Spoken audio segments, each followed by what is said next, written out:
దేవుని పరిశుద్ధ నామమునకు మహిమ కలుగునుగాక.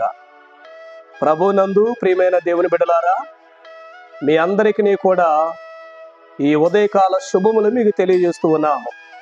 దేవుని మహాకృపను బట్టి మీరందరూ బాగున్నారని మేము నమ్ముచూ ఉన్నాము. మా అనుదిన వ్యక్తిగత ప్రార్థనలో మీ కొరకు మేము ప్రార్థనలో జ్ఞాపకం చేసుకుని ఉన్నాము.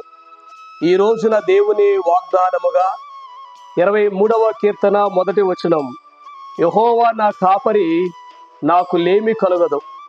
నిజమే కదా ప్రియులారా?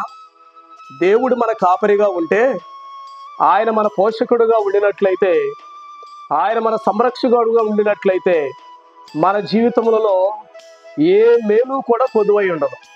ఇది దావీదు భక్తుడు తన స్వానుభవంలో అనుభవించాడు. తన అనుభవం ద్వారా మాట్లాడుతూ ఉన్నాడు. కనుక మన జీవితాల్లో నువ్వెవరైనా కూడా, నీ పరిస్థితి ఏదైనా కూడా, నువ్వు ప్రభు యొద్దకు వచ్చినట్లయితే, ప్రభువుని నీ సురక్షకుడిగా నువ్వు అంగీకరించినట్లయితే, ఆయన నీకు కాపరిగా ఉండి నిన్ను సంరక్షించి నీ ప్రతి అవసరతలో ఆయన తోడై ఉండి నిన్ను ఆదుకుంటాను, నీ కొరతలను తీరుస్తాను, నిన్ను బలపరుస్తానని ప్రభు వాగ్దానం చేస్తూ ఉన్నాడు. ఇటు వాగ్దానమును బట్టి ప్రభు మనల్ని దీవించునుగాక. ఆమేన్.